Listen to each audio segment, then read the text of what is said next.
Olá, pessoal, tudo bem? Vamos dar início à nossa live número 2 da disciplina de empreendedorismo. Eu sou o tutor Gelson Douglas Pellegrini. Antes de começarmos a falar sobre a disciplina, né, sobre as aulas, queria passar alguns avisos, como sempre, né? Então vamos lá. Lembrando que a atividade do primeiro bimestre, né, vocês vão ter a avaliativa do primeiro bimestre, vai abrir dia 5 de outubro para vocês, assim como também vai abrir a atividade avaliativa do segundo bimestre, vai abrir junto, apesar de que no calendário está dizendo que vai abrir dia 21 de novembro, não, as duas vão abrir dia 5 de outubro. Então, não deixe para fazer na última hora aí as suas atividades avaliativas, tá? Cai numa segunda-feira, 21 de novembro, deixou na última hora, tem aula, é aula importante, final do semestre, então façam antes suas atividades, tá? Vale 20 pontos cada bimestre, então são 40 pontos. A avaliação global vai ser presencial, tá? Ela vai ser presencial, está marcada para dia 25 de novembro, provavelmente vai ser na semana ali, mas a gente avisa vocês sobre esse dia de prova. Teoricamente está marcado para 25 de novembro. E a avaliação global presencial, ela vale 60 pontos, né? E entra junto o fórum de debate, então, se você não alcançar 60 pontos, entra mais 10 pontos do fórum de debate. Ele não entra nas atividades avaliativas do primeiro e segundo bimestre. Fórum de debate, que é a nota extra, 10 pontos, entra só na avaliação global, tá bem? Hoje vamos fazer, então, a nossa aula 2, né? A nossa aula 3 está marcada para 27/9, final do mês, e a aula 4 no dia 11/10, tá bom? Muito bem, então vamos começar aqui falando um pouquinho hoje de empreendedorismo, vamos falar um pouquinho de liderança, né? Liderança e os novos rumos aí que o mercado tem tomado. Bom, o tema liderança, ele vai envolver pessoas, né? E se você está falando em liderança de grupo, por exemplo, tem que ter bons exemplos, né? E você também vai encontrar os maus exemplos, aqueles a quem não seguir, né? Tem até uma chargezinha que coloca, né? Bons exemplos. O líder é aquele que vai na frente e o chefe é aquele que fica com o chicote batendo atrás, né? Enfim, liderança, né? Que é o que se fala hoje dentro de uma organização, é aqueles que têm são bons exemplos a seguir, né? Então, o que é a definição de liderança, né? É bom porque às vezes pode cair na prova ali, com algum exercício, uma questão do que Xavier, né, define como liderança, né? Então, a liderança é definida como necessária em todos os tipos de organizações, né, humana, ou seja, para a obtenção de qualquer resultado desejado pela empresa, é necessário conhecer a natureza humana e saber conduzir as pessoas. Isto é liderar, né? Então, essa é a definição do Xavenato, né? Tem que ter uma humanidade por trás dessa liderança, né? Quais são os estilos de liderança? São três ali, ó, são a liderança autocrática, democrática e a liberal. Então, fica aí uma pergunta, né? Quais os tipos de liderança? Então, são três. A autocrática é quando o líder impõe as regras e ordena o grupo ou funcionários, né, de forma agressiva e autocrática. É o antigo que a gente chama de chefe, né? Liderança democrática. Tudo é ordenado de forma democrática. Todos podem estar envolvidos nas atividades e podem opinar e participar ativamente. Então, esse é o líder nato, é o líder que sabe conduzir bem a equipe, né? Democraticamente. Em alguns casos, um sabe fazer uma atividade melhor que o outro, e assim se sobrepõe e as atividades são realizadas com sucesso, né? Alcança-se o sucesso. E tem a liderança liberal, né? Quando o líder não é participativo e acaba por transferir todas as atividades para terceiros, apenas delegando o trabalho. Então, ele não, às vezes não participa de um projeto, por exemplo, mas ele tem uma equipe que vai desenvolver bem aquele projeto. Motivação empreendedora, né? Toda equipe tem que ter uma motivação, né? A motivação empreendedora está diretamente ligada aos objetivos, sonhos, propósitos e desejos. E o que é uma motivação empreendedora? É a base para o engajamento e a realização do sonho de ter um negócio próprio. Estar à frente de uma empresa não é nada fácil. Todos os dias novas demandas surgem e exigem que o empresário renove sua crença e sua capacidade. Todo dia aparece alguma pandemia nova para a gente ter que superar, né? Práticas empreendedoras.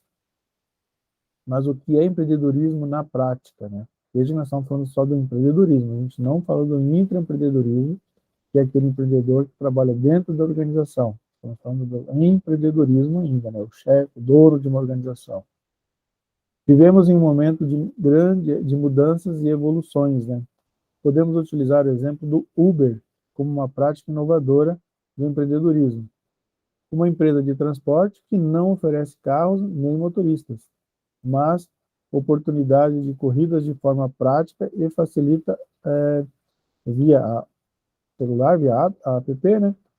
Não podemos deixar de pensar que a ideia faz parte de uma prática inovadora do empreendedor. Vamos descobrir o que há mais por trás dessas práticas. Então, uma prática que nem tem o ANB, tem, que é hotel, que não tem hotel. Tem várias práticas hoje de empresas que oferecem um serviço, mas ela não tem um capital definido, né? Ele usa terceiros, né? Tempos de mudanças. Mudanças geram novos hábitos, novas formas de agir, pensar e lidar com a vida. Um exemplo da pandemia, iniciado em 2020, temos muitos exemplos de pessoas que não tinham o hábito, por exemplo, de cozinhar em casa, e passaram a cozinhar. Tinha tempo, né? Ou não queria sair de casa, porque era todo mundo ficando em casa e tal, e tinha tempo também para poder usar a cozinha e aí começaram a cozinhar. Outros empreendedores que tiveram que fechar seus comércios e não puderam, não tinham o seu ganha-pão funcionando, passaram a cozinhar. Eu tenho vários colegas no bairro ali, amigos, que abriram cozinhas, não posso chamar de cozinha industrial, né, mas uma cozinha e começaram a cozinhar, fazer empadão, fazer pão, bolachas, até marmitex mesmo, para ofertar e vender para os vizinhos e para quem estava trabalhando em casa e não tinha condições de fazer comida, ou não queria fazer comida, né? Muitas vezes lá em casa a gente fazia comida, mas muitas vezes comprava também de vizinhos ali, no grupo de WhatsApp mesmo. Então, foi um momento de empreendedorismo muito alto no Brasil, e ainda está aflorando isso, né? O presente vestido de futuro, né? Então, veja só, o presente, a gente estava vendo alguma coisa que ia acontecer daqui a 15 anos, mas, de repente, chegou, não é mais daqui a 15 anos, é o agora, né?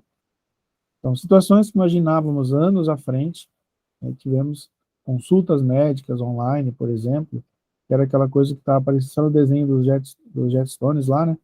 E a gente via que em 2050 o médico ia fazer consulta via TV, por exemplo, via online. Isso está acontecendo já. Isso já é real, né? A pandemia adiantou isso para agora, não é mais para o futuro. Planos de saúde praticam mensalidades que incluem os nossos pets, né? Hoje, cães e gatos têm plano de saúde assim como os seres humanos, né? Práticas empreendedoras, né? A atitude empreendedora pode ser entendida como um comportamento de pessoas que buscam soluções e enxergam oportunidades, mesmo em um cenário com riscos e conflitos. Ou seja, indivíduos que não são somente capazes de empreender, mas colocam o empreendedorismo em prática.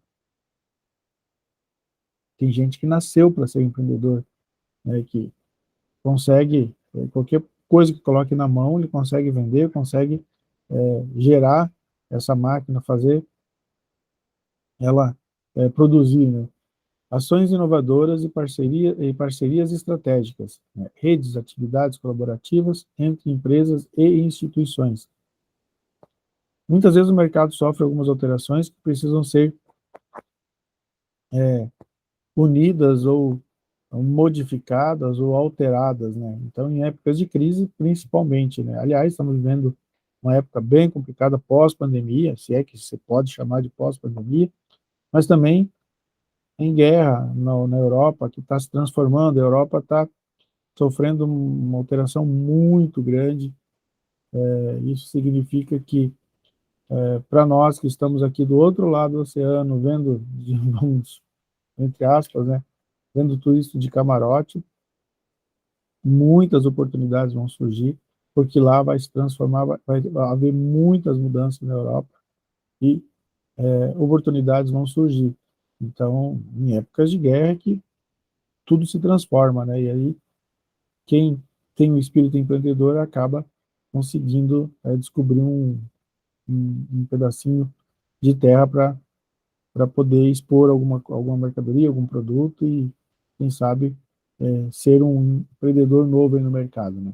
Então, novamente, lembrando que o futuro é incerto, né? Principalmente quando vivenciamos crises mundiais, o momento que a gente está vivendo hoje, né? Tantos comportamentos e novas necessidades surgem. As ações inovadoras e parcerias estratégicas, redes, atividades colaborativas entre empresas e instituições que podem representar uma enorme transformação da sua vida, da sua família, da sua cidade e outros níveis que seja capaz de alcançar. Precisamos desenvolver ou ainda nutrir constantemente uma lente otimista, buscando no nosso interior muitas vezes o ânimo e assim poder caminhar e influenciar as pessoas em nossas relações pessoais e profissionais. Comunidades de igreja, comunidades de bairros, sempre tem feirinha de alguma coisa, feirinha de bazares, são novos empreendedores e disso pode surgir algumas lojas, alguns empreendimentos. Então, crises são mudança de mercado. Sempre após uma crise vem uma mudança de mercado, né? O início de uma nova era. Quando visamos ações inovadoras e parcerias estratégicas, redes, atividades colaborativas entre empresas e instituições, nossa cultura deve ser de colaboração e precisamos alinhar um outro conceito, a colaboração, alguém sempre tem que ganhar e o outro perder, com foco na ganância, né? Antigamente era assim, alguém sempre ganha e alguém sempre tem que perder. Esse era um negócio aí do século passado, vamos dizer. Hoje não é mais assim. Hoje empreender é ganha, ganha. A cultura da colaboração vem permeando a ação nos últimos 10 anos em diferentes países, por meio de profissionais com valores e interesses em comum. O conceito colaborativo vem ganhando espaço no mundo do trabalho, nos levando a perceber sua característica estrutural e irreversível, com ações inovadoras de produção, consumo com impacto positivo, acabando aquele negócio de uma Nike da vida ir lá no, acho que era, não é Tahiti, é no país da Ásia lá, um país pertinho da China, mas é um país menorzinho, vai lá e produz produtos com baixo custo, quase com mão de obra escrava, né? Não está mais sendo viável no mercado, né? Ninguém mais está aceitando esse tipo de coisa, né?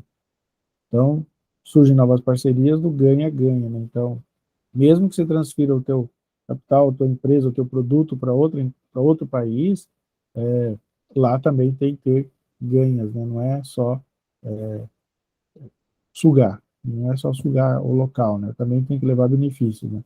Tipos de parcerias estratégicas, são 4, né? Então, temos a parceria corporativa, alianças estratégicas, economia de escala e co-branding. Então, vamos lá, o que é uma parceria corporativa? São parcerias que geralmente acontecem entre empresas de porte diferentes, grande e pequena, por exemplo.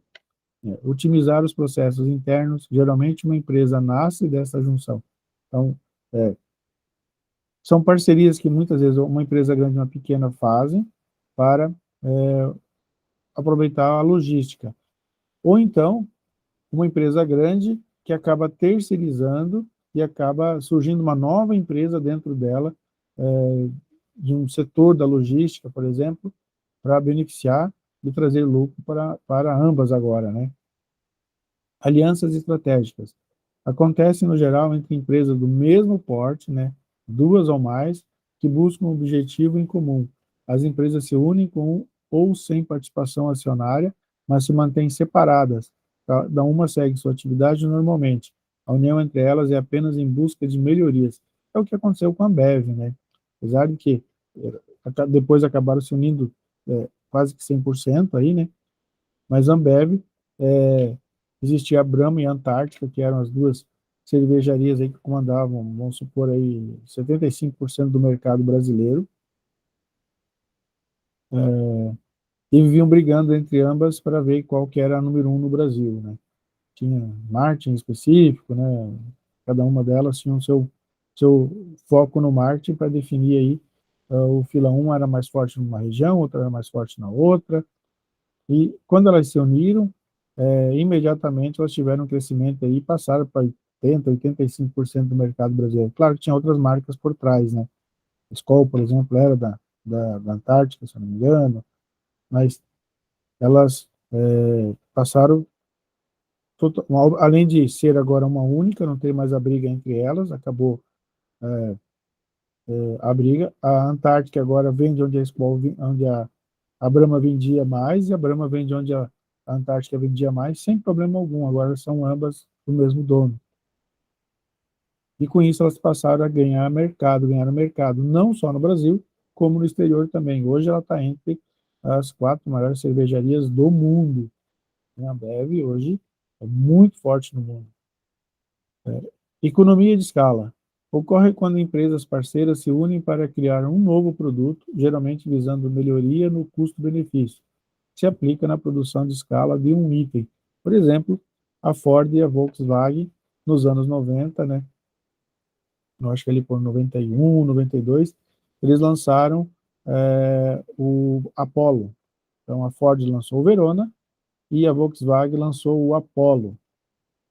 Tá? Era o mesmo carro, tinham, acho que, 3 ou 4 características diferentes, né? Um spoilerzinho no Apollo, uma pintura diferente no Apollo e uma roda diferente no Apollo.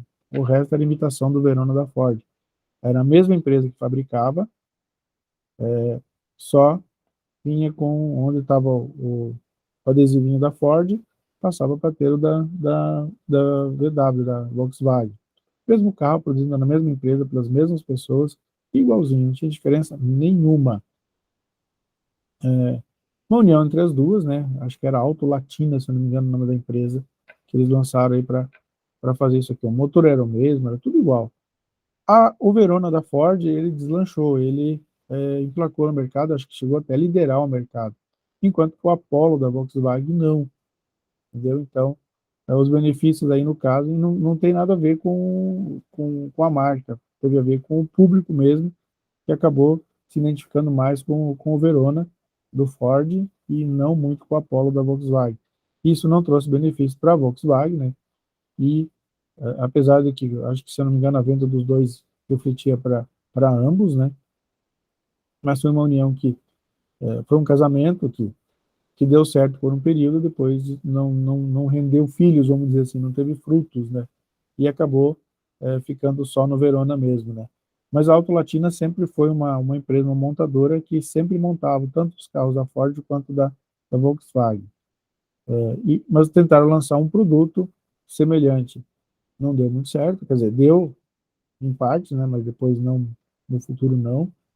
E isso é uma parceria que acontece, às vezes a gente nem fica sabendo quando empresas menores fazem esse tipo de parceria. É muito comum no laboratório de medicamento, laboratórios concorrentes, quando lançam produtos, eles não têm uma linha de produção daquele produto novo, ele contrata a mão de obra do laboratório concorrente para produzir aquele produto vai lá, pega a caixinha fechada e vende como dele, mas quem produziu foi o concorrente dele.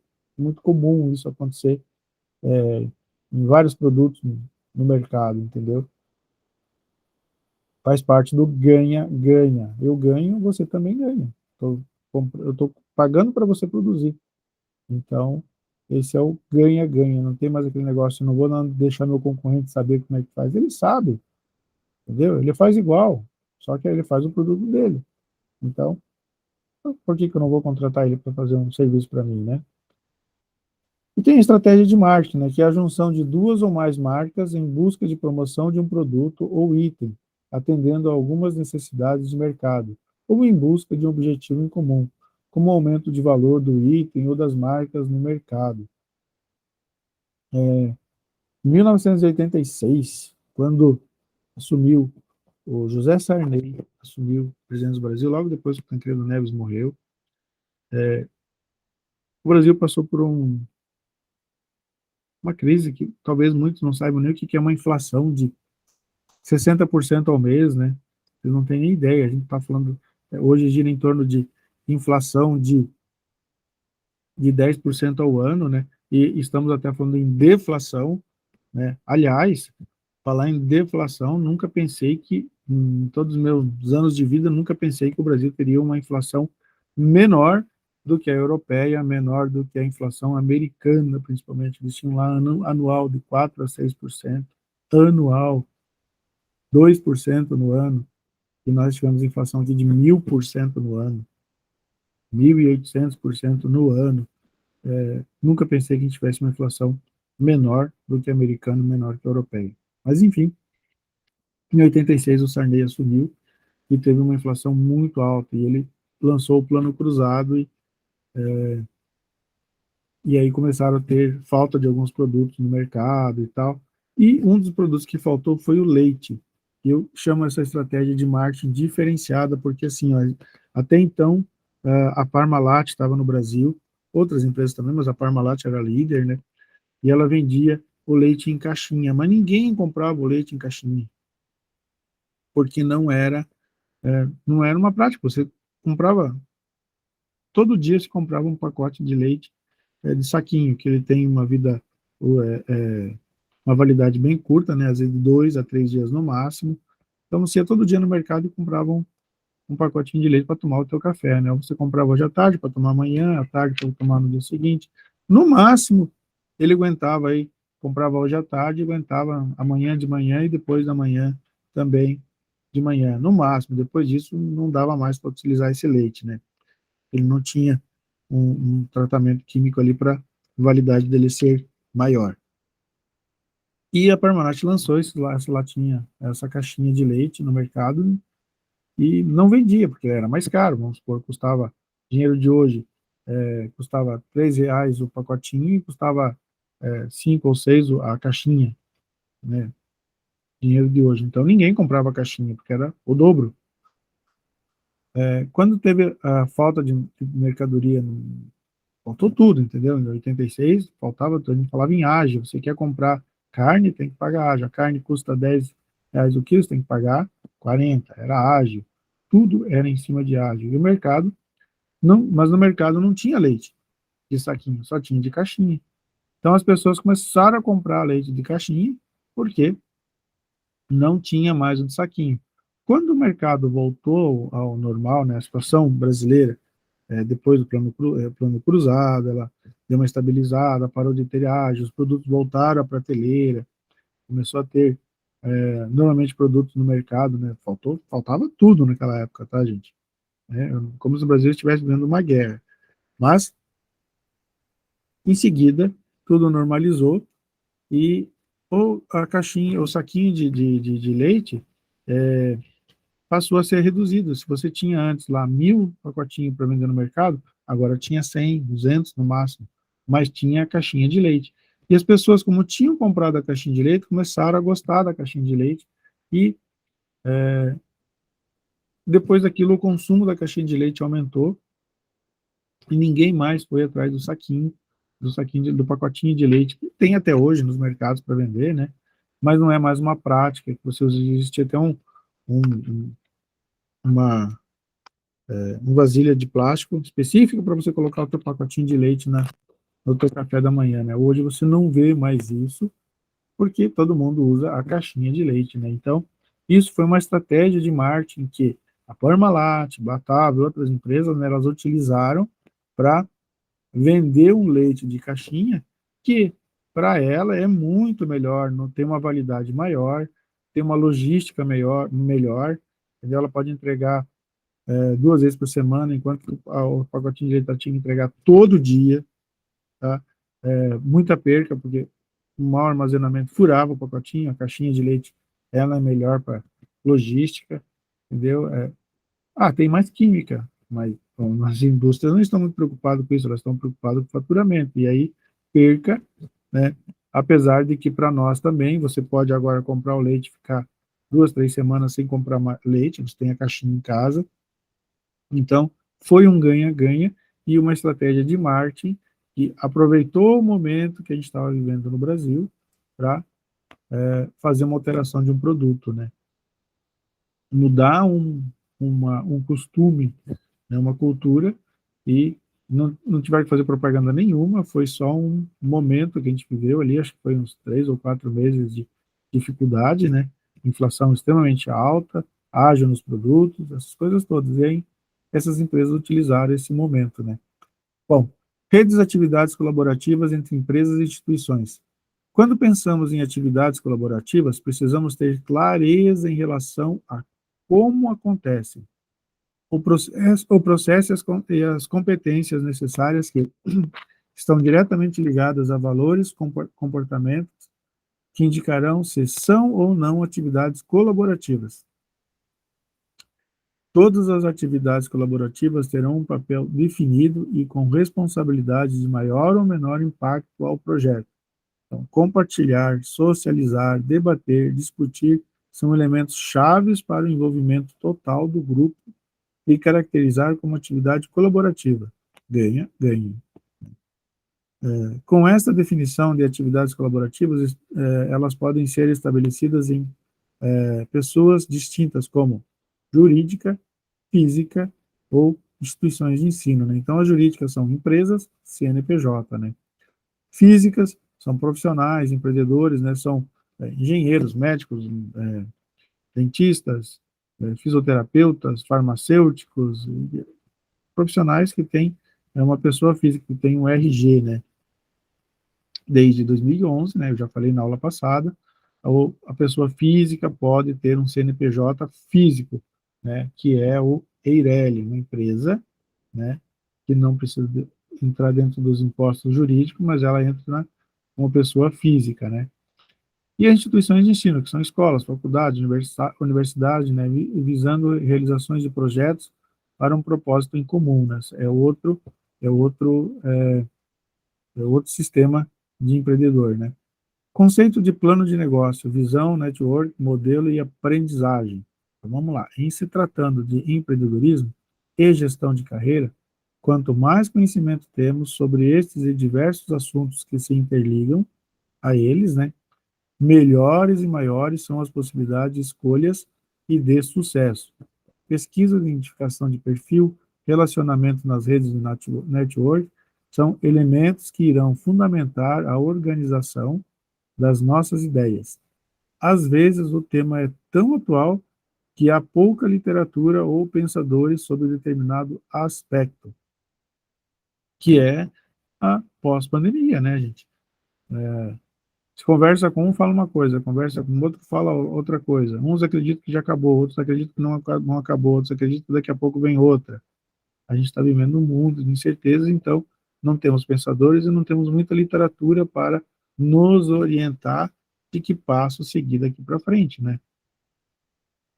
Ou se estamos no caminho certo, né?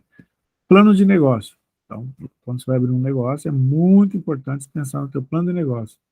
O planejamento é uma das etapas mais importantes de qualquer movimento que vamos fazer ao longo da nossa vida. Não só para empreender, né? Qualquer coisa, até para casar, né, gente? Planejar é pensar, seja nos gastos, nos custos, nos lugares, tudo precisa ser pensado e repensado, vamos dizer assim, né?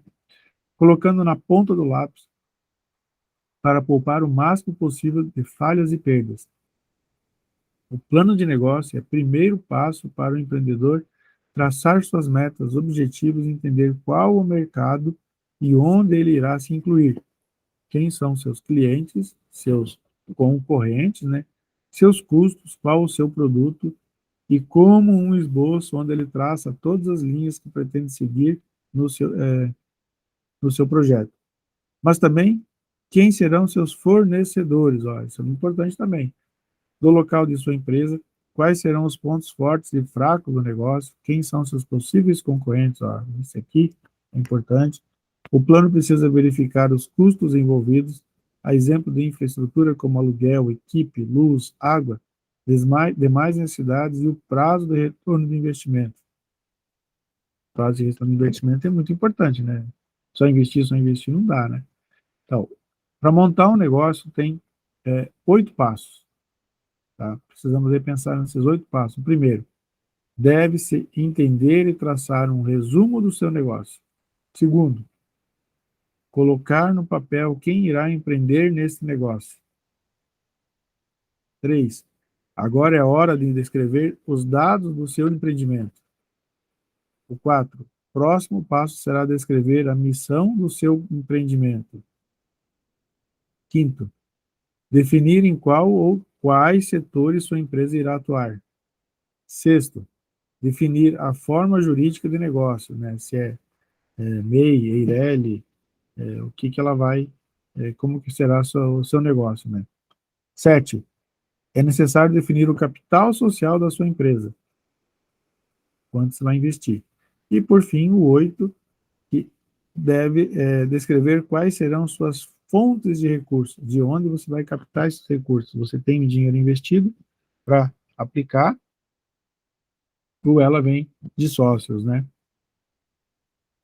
E aí, como ele fala da missão, né?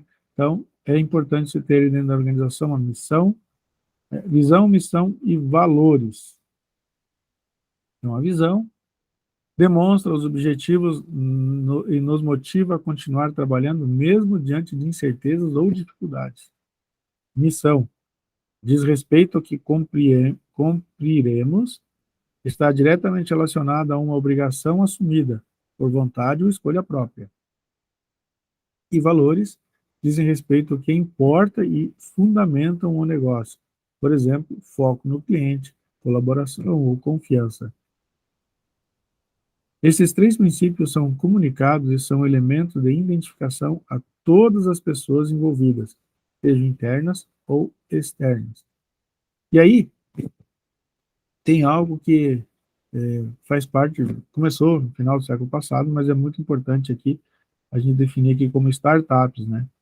Conceito, inovação e criação, né? São as empresas emergentes, né? Ideias novas. A ideia central de uma startup é inovar, unir ideias e trazer um produto totalmente novo e preciso ao público.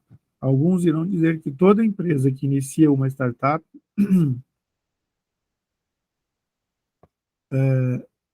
que toda empresa que inicia uma startup e outras dirão que ser uma startup precisa ser inovadora,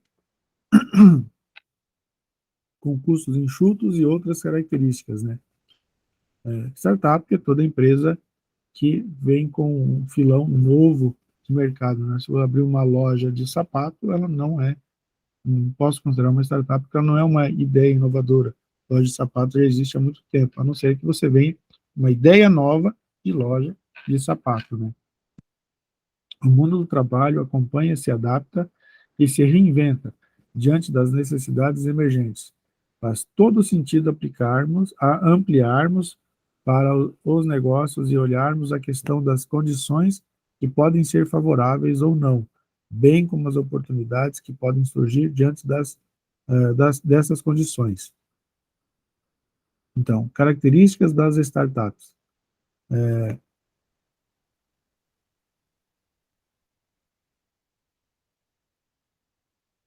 Bom, são planos de negócio, né? Um exemplo aqui de uma característica de uma startup, por exemplo, seria o Nubank, né? Quem conhece aí o Nubank sabe que começou pequeno e cresceu, hoje tem talvez 20 vezes mais acionistas do que tinha quando iniciou, e, no entanto, a sua carteira de colaboradores continua mesmo, continua pequena, ele não precisou aumentar, abrir novas agências, porque é uma agência bancária, né, online, que é uma startup, é diferente. É um banco, pô, lançar um banco não tem nada de startup, existe vários bancos no mercado, então não tem nada de novo. Só que eles lançaram um banco que não tem a agência física, ela é totalmente virtual, aí acabou sendo uma startup, que ela é um diferencial. E por que que ela se torna um diferencial? Porque como ela não precisa ter agência física, ela não precisa aumentar o seu quadro de funcionários, de colaboradores. Com o mesmo quadro que ela tinha anterior, ela pôde aumentar a carteira de clientes sem, é, sem prejudicar aí a sua organização. Em função disso, ela é considerada uma startup de sucesso. Tá?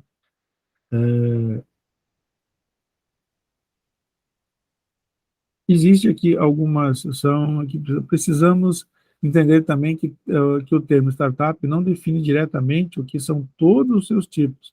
Podemos encontrar os seguintes tipos de startups que são parte da classificação. Tem EdTech, que são startups ligadas ao ramo de mercado e educação. A FinTech, startups ligadas ao ramo segmento financeiro, então o Nubank é uma FinTech. Tem a Construtech, que são ligados à construção civil. A Liutech, ligadas ao direito, né? Quem faz direito aí vai trabalhar com essa startup. Tem a Healthtech, que são ligados ao mercado da saúde. Tá? E a definição dessas empresas também, elas são definidas aqui. Eu trouxe 4, tá? Existem outras, mas trouxe as 4 primeiras que cita no livro ali, que são, por exemplo, a B2B, né, que atende empresas do tipo corporativo. O 99, por exemplo, aí, né, que é uma empresa corporativa. Tem a B2C, que atende o cliente final, que poderia ser aí o Uber, né? Tem o B2G, que são aquelas que atendem o governo, com licitações, internet, né, mais voltado para o lado governamental. E tem a B2C, que atende empresas que atuam com consumidores, por exemplo, o iFood. Então, são startups que se envolvem nessas características. Isso aqui é muito bom ter em mente, não é decorar, ter em mente isso daqui, porque pode sim ser pergunta de prova, tá? De avaliação, ok? A aula de hoje era isso, e até dia 27, quando faremos então a fase 3, tá bom, gente? Quero deixar um grande abraço para vocês e bons estudos. Aproveitem a feriado agora para estudar e fazer as atividades, tá bom? Grande abraço a todos e até a próxima.